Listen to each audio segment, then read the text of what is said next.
Mr. Roman, are you aware that we are sending $40 million a week to the Taliban? Yes, sir. Can you name other instances of foreign aid going to terrorist organizations? We have assisted al-Shabaab in Somalia. There's been instances of the Khamsi network in Sudan, Hamas, Islamic Jihad, Hezbollah, Kataib al-Hezbollah, Hayat Tahrir al-Shams in Syria. Dozens of terror organizations have received indirect assistance from U.S. foreign aid. Could you elaborate a little bit on the mechanisms in place that are to stop foreign aid from going to terrorist groups, and why are they not working if we have any in place? Sure. And I would note that these are, you notice these are terrorist weaponry. You see some AKs, SKSs, some snipers, some clips, some clip carriers probably made in China, and I believe these are small landmines here beside right there. Let's use Gaza as our case study. $2.1 billion in American taxpayers' money to Gaza since October 7th when Hamas invaded southern Israel. USAID money was going in terms of an emergency use authorization to try to go to parties that USAID formerly had a relationship with in the Gaza Strip. They had to have been vetted by OFAC. They should have been vetted against the special designated terror list from the State Department and from other Treasury organizations. Waivers were granted because they said that there was an emergency use to have that money come in to Gaza, thereby jettisoning the usual typical screening procedures. As a result, 90% of aid that was going from the United States by way of its agents in Gaza ended up in Hamas-controlled areas. And this is ridiculous. Essentially, what the U.S. assistance to Gaza did was underwrite the ability for Hamas to survive until the ceasefire was just passed a few weeks ago. There was no strategic thought for it, and there was no screening.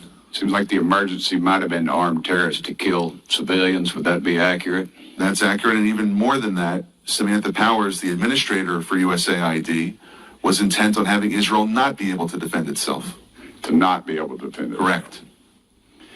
Mr. Pramarak, is that correct? How do you say that? Pramarak? I got Burchett, man. Nobody gets mine right, so don't worry about it. What is it? Pramarak?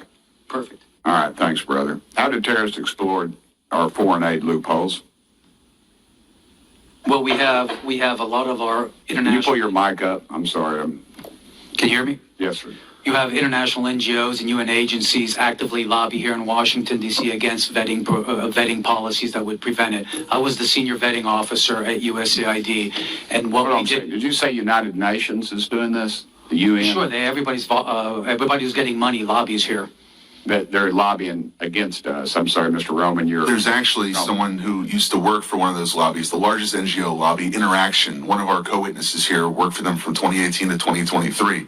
USAID effectively self-funds its own external private lobby that then goes back to Congress and asks for more money for USAID. So the taxpayers fund this lobbyist who's working against American interests. Correct. Possibly killing our allies and possibly Americans. They bring together groups in Washington that overseas work with groups that kill Americans. Yeah, I don't need a flow chart to show that. I appreciate it. Do you think USAID programs have been aligned with the national security interests of the U.S.?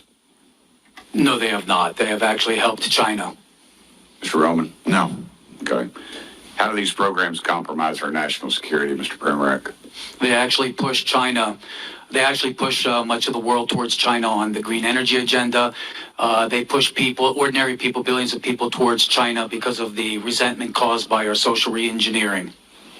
Are we being lobbied by these pro-communist China groups currently?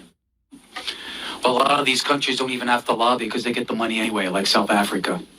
Yeah, and in fact, these lobbyists have come to the House and have tried to kill legislation like H.R. 160, which was meant to increase transparency in USAID's funding of overseas organizations. Is that a current piece of legislation? That's from the last session. And give me that number again. H.R. 160. And what does it do? It was meant to give U.S. lawmakers the ability to have higher transparency in terror financing investigations aimed at scrutinizing extremist groups. Mr. Pramarak? We had a regulation before we left in the last administration that anybody who touches money in countries where there's terrorists, those names have to go through databases, terrorist databases. That was overturned by Biden. Overturned by Biden. Chair Lady, I have 5 seconds, but I wanted to mention something. There's a lot of rhetoric used on this committee And I would urge my friends on both sides of the aisle, let's stick to the actual information. This rhetoric is, I've received death threats, and I know the chair lady has, and it needs to stop. We need to tone it down. Thank you, chair lady, and thank you,